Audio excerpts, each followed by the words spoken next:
चलिए इस क्लास में हम स्टार्ट करते हैं एक topic which is called as post fertilization event. So here we have this post fertilization events. देखिए सर बहुत ही सिंपल है।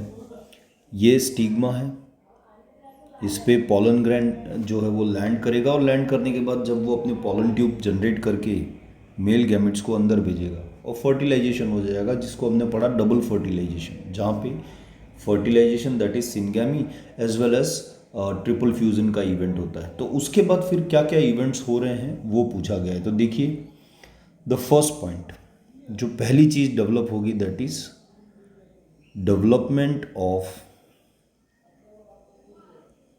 एंडोस्पर्म्स। क्या बनेगा सर? Development of endosperms. अब ये डेवलपमेंट जो हो रहा है एंडोस्पर्म का वो क्या होगा? तो देखिए आपने पढ़ा ट्रिपल फ्यूजन हुआ, उसमें प्राइमरी एंडोस्पर्म न्यूक्लियाई बना, या you can call it primary endosperm cell, और ये later on post fertilization event में किस में कन्वर्ट हो जाएगा? एंडोस्पर्म में। तो this become the first thing. Second जो होगा that is development of, you can say development of embryo. अब बनेगा एम्ब्रियो। तो यू ऑल नो कि जब डबल फर्टिलाइजेशन हमने पढ़ा था तो हमने वहाँ क्या देखा कि सर जो एक सेल होती है वो फर्टिलाइज होके क्या बना लेती है? जायगोट। ठीक है, और वो जायगोट जो है लेटर ऑन किस में कन्वर्ट होगा? एम्ब्रियो में। तो this become the second thing. Third अब क्या होगा? तो देखिए थर्ड जो है this is development of seeds. Development of seeds. Seeds कहाँ से बन रहे हैं? तो देखिए सीड्स बनने का जो प्रोसेस है which is we called as, एक मिनट, सीड्स बनने का जो प्रोसेस है विच इज़, आप देखिए यहाँ पे होगा ओव्यूल, और ये ओव्यूल आफ्टर फर्टिलाइजेशन धीरे धीरे किस में कन्वर्ट हो जाएगा? सीड्स में। And the third thing, fourth जो है that is development of fruits. Development of fruits which is the final product, right. तो यहाँ पे ये जो डेवलपमेंट होगा फ्रूट्स का, इसमें अब क्या देखने को मिलेगा हमें? तो वी कैन से कि यहाँ पे ये जो फ्रूट्स हैं ये बनने के पीछे रीज़न है ओवरी। जो रिपेंड ओवरी होती है, ठीक है, फर्टिलाइजेशन के बाद वो किस में कन्वर्ट हो जाएगी? फ्रूट्स में। तो ज़रा एक बार क्विकली देखिए क्या क्या बातें हमने करी यहाँ पे। द फर्स्ट थिंग इज क्या बन के आया? एंडोस्पर्म्स। उसके बाद क्या बनेगा? एम्ब्रियो। और फिर क्या बनेंगे? ओव्यूल से सीड्स बनेंगे। एंड फाइनल प्रोडक्ट क्या बनेगा? फ्रूट्स। वो फ्रूट्स एक दिन गिरेगा सॉइल में, उसका सारा पोर्शन ख़त्म होगा माइक्रोब्स और ह्यूमिडिटी के चलते, एंड जो सीड्स है वो एक्सपोज होगा सॉइल में और न्यूट्रिएंट्स वगैरह लेके एक नए ट्री प्लांट में कन्वर्ट हो जाएगा। तो this is how the things are taking place. अब यहाँ पे क्वेश्चन क्या आता है हमसे कि आपसे डायरेक्टली पूछ रहेगा write the post fertilization events in sequence. तो 1 2 3 एंड 4 लिख देना है। दूसरा, आप थोड़ा एनालिटिकली सोचिए, आपके घर में अगर कोई मेहमान आ रहा है तो मेहमान आने के बाद आप खाना बनाते हैं, या जिस दिन प्रोग्राम है मेहमान आने वाले उससे पहले खाना बनाना प्रिपेयर हो जाता है? सिंपल है, मेहमानों के आने से पहले हम लोग खाना बनाना शुरू करते हैं। सेम वे में एम्ब्रियो एक तरीके का मेहमान है जिसको नरिश करना, डेवलप करना ज़रूरी है। तो इसके बनने से पहले क्या बनेगा? एंडोस्पर्म, जो कि एक फूड है नरिशमेंट के लिए एम्ब्रियो की। तो पहले एंडोस्पर्म बना, फिर एम्ब्रियो आ गया। एम्ब्रियो के बाद क्या बनेंगे सर? सीड्स। और सीड्स के बाद फाइनली क्या बन जाएगा? फ्रूट्स। Is it clear? अब दूसरी चीज़ आपसे ये भी पूछा जा सकता है कि ओव्यूल फर्टिलाइजेशन के बाद किस में कन्वर्ट होता है? तो सीड्स में। और रिपेंड जो पकी हुई ओवरी है वो किस में कन्वर्ट होती है? तो फ्रूट्स में। इस तरीके से हमें बहुत ही बेसिक क्वेश्चंस पूछे जाते हैं। अच्छा, ये ध्यान रखना कि प्राइमरी एंडोस्पर्म्स न्यूक्लिया या प्राइमरी एंडोस्पर्म सेल्स वो किस में कन्वर्ट होगा? एंडोस्पर्म में। ठीक है, अब आते हैं पहला एक एक करके हम समझते हैं। The first is development of endosperm. देखिए साहब, so the first is called as development of endosperms. देखिए बड़ा आसान शब्दों में समझिए।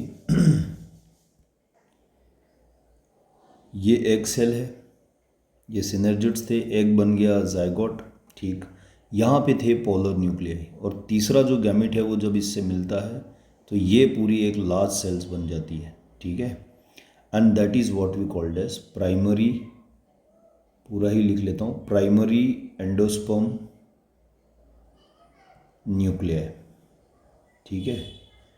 और यही प्राइमरी एंडोस्पर्म न्यूक्लियाई जो है लेटर ऑन कन्वर्ट हो जाएगा किसमें, प्राइमरी एंडोस्पर्म सेल्स, क्लियर। और ये जो प्राइमरी एंडोस्पर्म सेल्स है it will give rise to endosperms, ये पॉइंट क्लियर। अब सुने होगा क्या। सबसे पहले ये जो सेल्स हैं इस तरीके से है, इसमें ये जो न्यूक्लियस है ये डिवाइड होगा, एंड आप ये कह सकते हैं कि it is actually the karyokinesis. तो बहुत सारे ऐसे न्यूक्लियस बन जाएंगे without having cell wall formation, ठीक।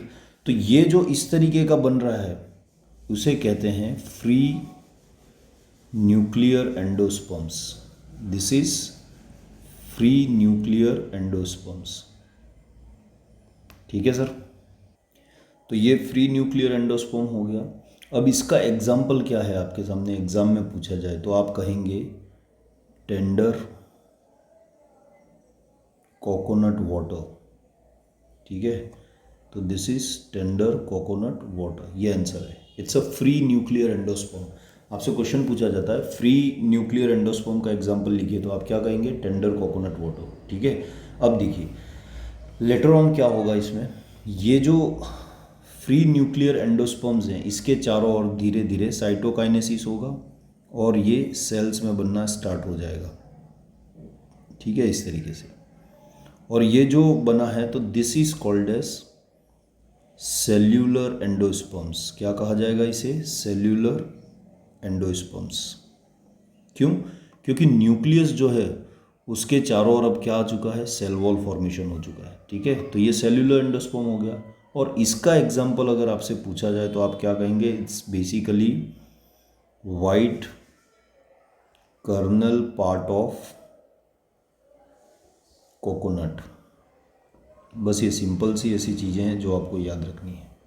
देखिए साहब मैं वापस बोल रहा हूँ, पोस्ट फर्टिलाइजेशन इवेंट में डेवलपमेंट ऑफ एंडोस्पर्म्स की बात कर रहे हैं, जहाँ पे ट्रिपल फ्यूज़न हुआ उससे सेल बनी primary endosperm nuclei, letter on it will converted into primary endosperm sales, ठीक। ये ट्रिप्लोइड सेल्स होती है। अब इसमें दो पार्ट है, पहले फ्री न्यूक्लियर एंडोस्पर्म बनेगा जो कि टेंडर वाटर होता है कोकोनट का, वो एग्जाम्पल है, उसमें चारों ओर सेल वॉल नहीं होगी।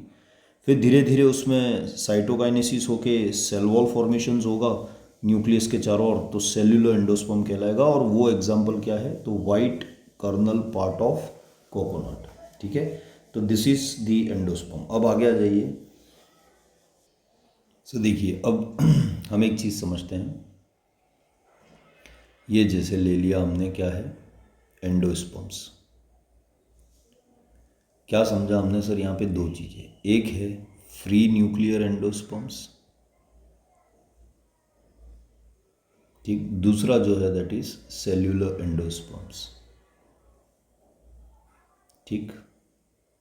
अब यहाँ पे ध्यान देना, ये जो फ्री न्यूक्लियर एंडोस्पर्म है एग्जाम्पल बहुत बार पूछा है, याद रखना है हमें, it's a tender water of coconut, नारियल का जो पानी होता है वो सिंपल, और जो टोपरा बोलते हैं हम जिसे भगवान को चढ़ाते हैं that is white kernel part of coconut, ठीक है।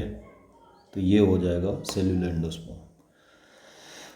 ये बात हमने समझ ली। नेक्स्ट अब हमें याद रखना है कि फंक्शंस क्या है, what is the functions of endosperms. तो पहला function and that is the first function is, ये जो एंडोस्पर्म है इट प्रोवाइड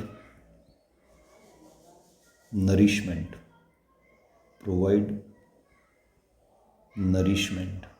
क्या प्रोवाइड करता है, nourishment. To whom it provide nourishment to developing embryo, ठीक है।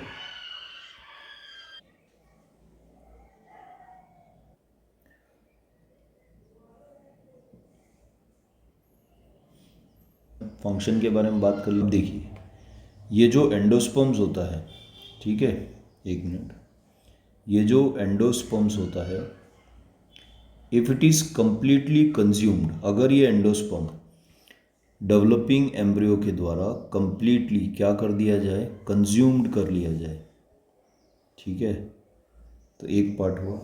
या फिर हम कह सकते हैं कि इट मे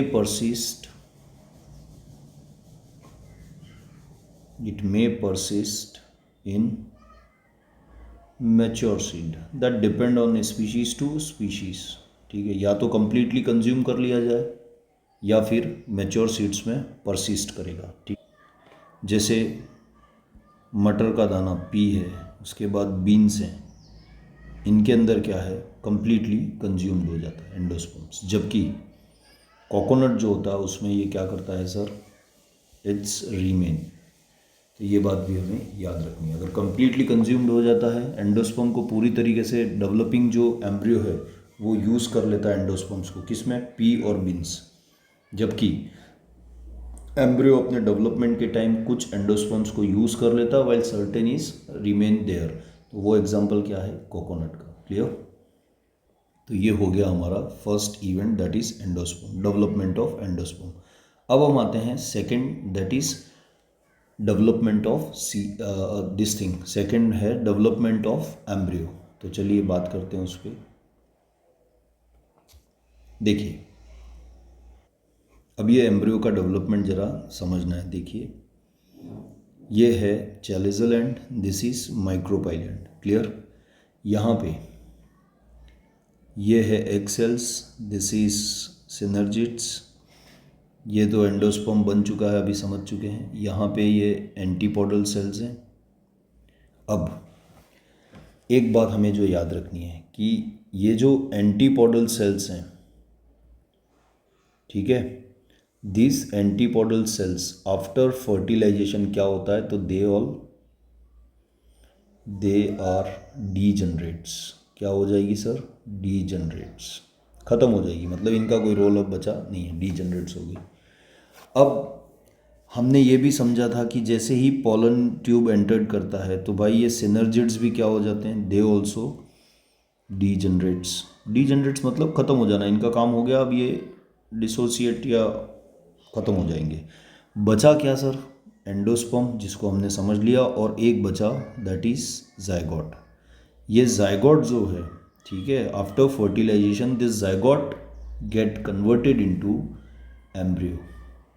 और अभी हमें यही समझना है कि कैसे जायगोट से एम्ब्रियो का डेवलपमेंट होगा। तो let's begin with the things. देखिए अब हम पढ़ रहे हैं that is development of embryo from zygote, ठीक है। देखिए अब ये जो एम्ब्रियो डेवलपमेंट होता है एंजियोस्पर्म्स में, तो ये कुछ अलग अलग स्टेजेस को क्रॉस करते हुए फाइनली मैच्योर एम्ब्रियो में कन्वर्ट होता है। तो सबसे पहले वो जो स्टेजेस हैं उसको कहते हैं प्रो एम्ब्रियोस, ठीक। प्रो एम्ब्रियो से फिर वो अलग अलग शेप लेता है, दैट इज ग्लोबुलर, फिर वो हार्ट शेप बनता है, इट्स लुक लाइक दिस, ठीक है, and then later on it will converted into a mature embryo. तो ये बात हमें ध्यान रखनी है, ठीक है। फर्स्ट प्रो एम्ब्रियो बनेगा, वो ग्लोबुलर हार्ट शेप होता है, फिर फाइनली हमारे सामने जो आएगा that is a mature embryo, ठीक। अब ये बनता कैसे है उसको हम समझते हैं। देखिए साहब यहाँ पे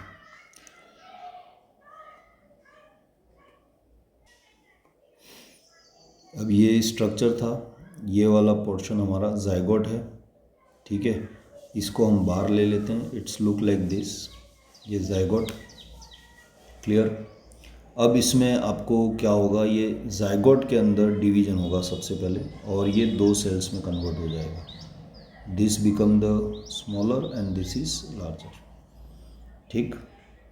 अब फर्दर इसमें क्या होगा, प्रोसेस होना स्टार्ट होगा। सो देखिए ये जो है हमारा इट्स माइक्रोपाइल एंड, एक मिनट, ये माइक्रोपाइल है और ये चैलिज़ल एंड है और ये जायगोट है। अब ये जाइगोट क्या होगा सर, तो इट इज़ माइटोटिकली डिवाइड होगा, ठीक है, और ये माइटोटिकली डिवीजन होगा तो that's called as mitotic division, और ये जाइगोट जो है वो 2 सेल्स में बढ़ जाएगा, द 1 and 2। ये जो माइक्रोपाइल एंड और ये चैलेजल एंड है, this become the basal cells, ठीक है, और ये जो है इसको हम कहेंगे टर्मिनल सेल्स। सो ये टर्मिनल सेल होगी। अब देखिए क्या होगा, ये जो एम्ब्रियो का हम डेवलपमेंट देख रहे हैं, ये जो बेसल सेल है उसमें चेंजेस आता दिखेगा, तो यहाँ ले लेते हैं इसको लाइक दिस, ये हो गया टर्मिनल सेल और ये बेसल सेल, ठीक है, माइक्रोपाइल की ओर है। अब इसमें चेंज क्या होगा, देखिए ये जो बेसल सेल्स है फर्दर डिवाइड होगी एंड इट लाइक इस तरीके से ट्रांसवर्सली डिवाइड हो रही है, ठीक है, ऐसा लॉन्ग, और नीचे जाके एक ला जैसा सेल बन जाएगी। अब ये जो डिवीजन हुआ है बेसल सेल का हुआ है, ये वाली जो सेल है इसकी बात कर रहे हैं, तो बेसल सेल्स ट्रांसवर्सली डिवाइड होके इस तरीके से बनेगी। ये जो स्ट्रक्चर पूरा यहाँ तक है, this is called as suspension, क्या कहा जाएगा इसे, सस्पेंशन। और ये जो लार्ज सेल्स हैं माइक्रोपाइल एंड की ओर, it is called as haustorium, इसे क्या कहा जाएगा, हस्टोरियम, ठीक है। और ये वाला जो लार्ज सेल्स हैं ट्रांसवर्सली डिवाइड, इसको सस्पेंशन कहा जाएगा। अब बची कौन सी हमारे पास, टर्मिनल सेल्स, ठीक है। अब ये टर्मिनल सेल्स देखिए यहाँ पे है इस तरीके से, पहले ये 2 में डिवाइड होगी, फिर ये 4 हो जाएंगी, तो this is 4, clear. Later on ये फिर से चेंज होगा और ये डिवाइड हो जाएगी, तो it is divided into total 8 parts, ठीक है, 1 2 3 4 5 6 7 और 8। इसे कहा जाता है, ये जो स्ट्रक्चर अब बन गया है, this one is called as pro embryo octane या ऑक्टेट। ऑक्टेट क्यों, टोटल 8 प्लेन्स में ये डिवाइड हुई है, तो this is called as pro embryo octet. देखिए आसानी से फिर से समझा देता हूँ। सबसे पहले ये जाइगोट है, माइटोटिकली डिवीजन हुआ इसमें, ठीक, तो 2 सेल्स बनी, एक स्मॉल टर्मिनल और एक लार्ज बेसल, ये माइक्रोपाइल एंड ये चैलेजल, कंटिन्यूस चलेगा। अब ये जो बेसल सेल्स है ये वाली, दिस ये बेसल सेल्स में फर्दर क्या होगा, डिवीजन, और वो ट्रांसवर्स डिवीजन होगा, इस तरीके से सेल डिवाइड होती जाएगी और फाइनली एक लार्ज इस तरीके से सेल रहेगी। अब ये जो सेल्स हैं इनको कलेक्टिवली कहा जाता है सस्पेंशन, ठीक है, और इसको कहा जाएगा हस्टोरियम, जो माइक्रोपाइल एंड पे है। ऊपर अब जो टर्मिनल सेल्स है उसका क्या होगा सर, तो पहले देखिए 2 सेल में डिवाइड हुई, फिर इसमें बन जाएगी 4 एंड लेटर ऑन इसमें बन जाएगी 8, तो ये 8 सेल्स हो गया। और यही स्ट्रक्चर क्या कहलाता है, तो प्रो एम्ब्रियोनल ऑक्टेट, ठीक है, ये बात हमें ध्यान रखनी है। अब आगे बढ़ते हैं, और क्या होगा इसमें, तो देखिए now see we have this clear cut picture in our mind. Here we have suspension वाला पार्ट बना रहा हूँ मैं, ये 1 2 3 4 5 6 इस तरीके से बना देते हैं ताकि, और ये लार्ज पार्ट, ठीक है, इसको तो हमने क्या कह दिया, हस्टोरियम। ये वाला पोर्शन क्या कहलाया, सस्पेंशन। और यहाँ से ये जो इस तरीके से डेवलप्ड होके बना है, इसमें अब हम टोटल सीधा आ जाते हैं 8 पे, ताकि कोई कन्फ्यूज़न ही ना रहे, ठीक। 1 2 3 4 5 6 7 और 8, ये टोटल 8 सेल्स बन गई। अब इसमें क्या होगा, जो पेरिफेरल पार्ट है यहाँ पे डिवीजन होता दिखेगा, मतलब ये जो न्यूक्लियस है ये फर्दर डिवाइड होगा तो 2 हो गए, ये भी डिवाइड होगा तो 2 हो गए, इस तरीके से पेरिफेरल डिवीजन होना स्टार्ट होता है। ये देखिए ये एक न्यूक्लियस डिवाइड हो रहा है बार बार, अभी सिर्फ कैरियोकाइनेसिस हो रहा है। लेटर ऑन व्हाट वी सी, यहाँ पे अब इनके चारों ओर सेल वॉल फॉर्मेशन होगा, तो ये कुछ इस तरीके से अपीयर्ड होगा हमें, and this is what the structure. ये बन गया आपका एम्ब्रियो का स्ट्रक्चर। ठीक है सर। अब यहाँ पे देखिए, ये जो सेल्स हैं यहाँ वाली इस एरिया की particularly, this is further divide, और ये भी ऐसे हो जाएगी, और ये वाला जो पोर्शन है इसको कहा जाएगा hypophysis. This is hypophysis. Clear. ये जो एम्ब्रियो ऊपर बना है, ठीक है, एम्ब्रियोनल नॉब, इसमें देखिए ये हाफ ऑफ द स्ट्रक्चर जो है, हाफ मतलब ये वाला पोर्शन, चपाती होती है ना उसका आधा टुकड़े जैसा, तो ये क्या करेगा और रेस्ट हाफ क्या करेगा उसके बारे में समझना है। तो देखिए ये बनेगा आपका hypocotyl, this is called as hypocotyl, और ये जो रेस्ट हाफ है this is converted into plumule. ठीक है सर। ये जो एम्ब्रियो है इसमें आपको ध्यान रखना है क्या क्या चीज़ें बन रही है। अब देखिए ये जो पोर्शन है यहाँ पे, ये अपर वाला जो पार्ट है दिस इज कन्वर्टेड इनटू, ये पूरा का पूरा आप ले लीजिए root cap and then root tip में कन्वर्ट होगा। ठीक है सर। तो ये बात आपको याद रखनी है। हाइपोफाइसिस का जो पार्ट है that will later on converted into root cap and root tip. ये जो मेन एम्ब्रियो है, ठीक है, तो ये एक्चुअली आपको क्या दिखेगा इसमें, half of the portion which is near to the hypophysis it will converted into hypocotyl, and the half of the portion which is at the apex part वो कन्वर्ट हो जाएगा किसमें, प्लूमल में, और इस तरीके से ये डिवीजन हो जाएगा। Is it clear. अब देखिए आगे क्या होता है फर्दर, मुझे समय दीजिए मैं बना देता हूँ। ये आपका ऊपर वाला पोर्शन बन गया, यहाँ पे ये हमने बना ली सेल्स दैट इज़ हाइपोफाइसिस, और बाद में वो रूट कैप में कन्वर्ट हो रहा है ऐसा कहा। ये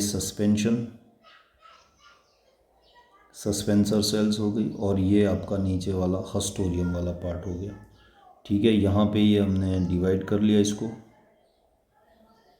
तो ये सब क्लियर है आपके दिमाग में। फर्दर इसमें और डिवीजन होगा तो it will goes like this, and यहाँ पे ये पेरिफेरल और अंदर इस तरीके से सेल्स का फॉर्मेशन हो गया। क्लियर है।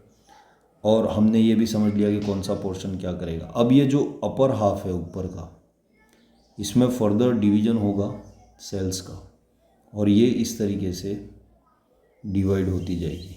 ठीक है, एंड ये डिवीजन हो गया तो it take like a heart shape जो होता है उस तरीके का स्ट्रक्चर बन जाएगा। ठीक है, और यहाँ से फिर आपके क्या डेवलप्ड होंगे, कॉटिलिडन्स। ठीक, तो ये जो दोनों पोर्शंस हैं इसको क्या कहा जाएगा, कॉटिलिडन्स। क्लियर। तो इस तरीके से ये पूरा ओवरऑल एम्ब्रियो का डेवलपमेंट होगा। Clear sir. तो ये बात आपको याद रखनी है। अब ज़रा इस समझ लेते हैं, एक सीड जो होता है उसमें एक तो क्या रहता है, अब देखिए इसमें ये जो स्ट्रक्चर मैं बना रहा हूँ दिस, ये जो पोर्शन है टिप है, एपेक्स और लोअर। अब यहाँ पे ये जो पोर्शन है that is called as radicle, ये किस में कन्वर्ट हो जाएगा, रेडिकल में। ये जो है क्या बन जाएगा, प्लूमल वाला पार्ट। ठीक है सर। और ये दो पोर्शन जो दिख रहे हैं हमें राइट और लेफ्ट, इसको कहते हैं कॉटिलिडन्स। रिजर्व मटेरियल होता है ना ये सीड्स में, कॉटिलिडन्स। ठीक है, और ये जो पोर्शन है रेडिकल के ऊपर this is called as hypocotyl. ठीक है, और ये जो पोर्शन है प्लूमल के बेनिथ इसको कहा जाएगा आपका एपिकोटाइल। ठीक है, और इस तरीके से ये सीड्स बनना स्टार्ट हो जाएगा एम्ब्रियो के अंदर। ठीक है, एम्ब्रियो से। तो this is actually the embryo part. तो समझ में आया होगा, this is how the development of embryo is taking place. Clear. अब जो नेक्स्ट है उसको हम कवर करेंगे, दो जो इवेंट बचे हैं that is development of seeds and development of fruits. लेकिन उससे पहले कुछ और चीज़ें हैं उसको देख के फिर एंड करेंगे। Thank you guys.